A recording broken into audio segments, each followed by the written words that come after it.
नमो भगवते वासुदेवाय। श्री कृष्ण पिता वसुदेव जी के पूर्व जन्म की कथा आज हम सुनेंगे।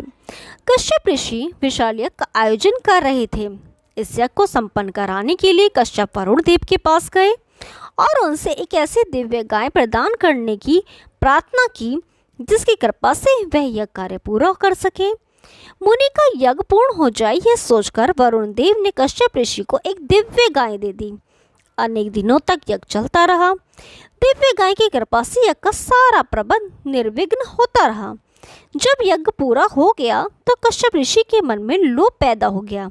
वह वरुण देव से गाय तो केवल यज्ञ को पूरा करने के लिए मांग कर लाए थे, लेकिन उनके मन में लालच आ गया। कश्यप अब उस दिव्य गाय को वापस लौटाने से हिचक रहे थे। यज्ञ पूरा होने के काफी समय बाद भी जब कश्यप ने गाय नहीं लौटाई तो वरुण देव कश्यप के सामने प्रकट हुए। वरुण ने कहा, ऋषिवर, आपने गाय यज्ञ पूर्ण कराने के लिए ली थी। वे स्वर्ग की दिव्य गाय हैं। उद्देश्य पूर्ण होने पर उसे स्वर्ग में वापस भेजना होता है। यज्ञ पूर्ण हुआ, अब वे गाय वापस कर दे। कश्यप बोले, हे वरुण देव, किसी तपस्वी को दान की गई कोई वस्तु कभी वापस नहीं मांगनी चाहिए। आपके लिए उस गाय का कोई मूल्य नहीं। आप इसे मेरे आश्रम में ही रहने दें, मैं उसका पूरा ध्यान रखूंगा। वरुण देव ने अनेक प्रकार से समझाने का प्रयास किया कि वह उस गाय को इस प्रकार पृथ्वी पर नहीं छोड़ सकते, परंतु कश्यप नहीं माने।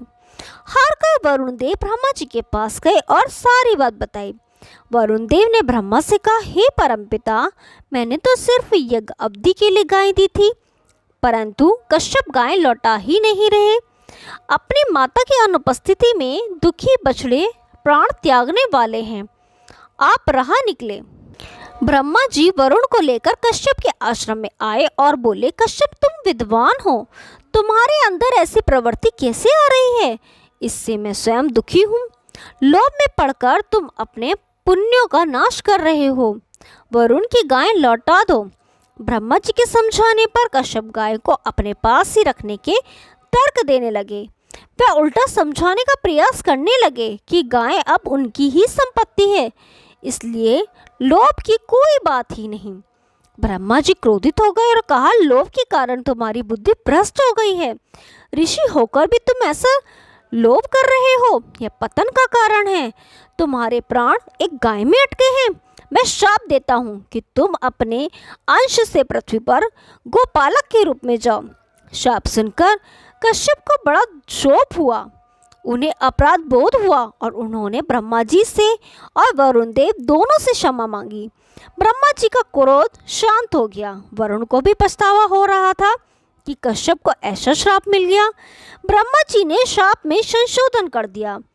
तुम अपने अंश से पृथ्वी पर यदुकुल के जन्म लोगे। वहां तुम गाय की खूब सेवा करोगे। स्वयं श्री हरि तुम्हारे पुत्र के रूप में जन्म लेंगे और तुम्हें कृतार्थ करेंगे। कश्यप श्राप को वरदान में परिवर्तित होता देखकर प्रसन्न हो गए। उन्होंने ब्रह्मा जी की स्तुति की। कश्यप ने ही भगवान श्री कृष्ण के पिता वसुदेव के रूप में धरती पर जन्म लिया।